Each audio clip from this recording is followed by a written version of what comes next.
I'm J.R. Jameson. I'm the co-founder of the National Facing Project. The project tonight is Facing Teaching. Teaching has been, the schools in particular, has been in the news lately in Muncie.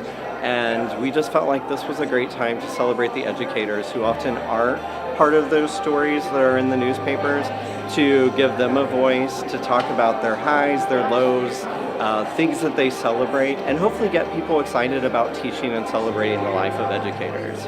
So I started the tape and began giving instructions while the introduction played in the background. But this time was different.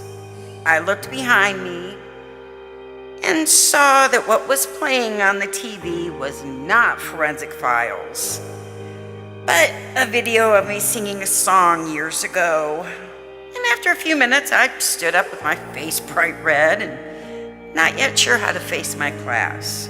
A boy then got up out of his chair and hugged me and said, "I so needed that today." I went to lunch with a group of teachers during a teacher in-service training. At the restaurant, a parent started chiding and complaining to the teachers about how Southside was a rebel school, no place for Panthers. There was tension. At the beginning of the program, when we were all behind the curtain and they asked people to stand up who were involved with teaching, everyone who spoke, everyone who read was involved some way or another with schools and children and teaching. And I think that kind of shows us that we all have investment in the teaching community, in the school community. What is the Medicaid card doing up on the screen? In that moment, I realized we came from different worlds. The emblem of the state Indiana flag is on Medicaid cards. The state flag lesson became much more than learning about states. I learned that these kids did not know anyone in their neighborhood or home life who did not have a Medicaid card. My kids taught me that teachers are different from other adults in their life. Teachers have insurance. Teachers are clean. Teachers have money. We have such different perspectives, me and my kids. That's one of my main jobs, bridging the gap. Parents, guardians, families, and students need to know that we're all in this together.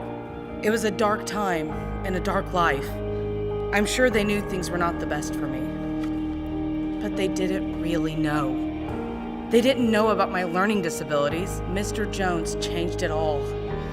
It's like he knew I needed him, and he took everything people at school thought they knew, turned it upside down. I made it as a homeless child of addiction to graduate college with multiple degrees and continue to have a passion for education and learning. In terms of this actual project, I was really moved by the teachers' stories. I'm a former teacher, and I thought I was initially a little worried because of the press surrounding public education in Muncie that we were going to get a lot of downer stories. And it just really moved me to see that we didn't have that problem. Teachers here still love their jobs and they still love their students.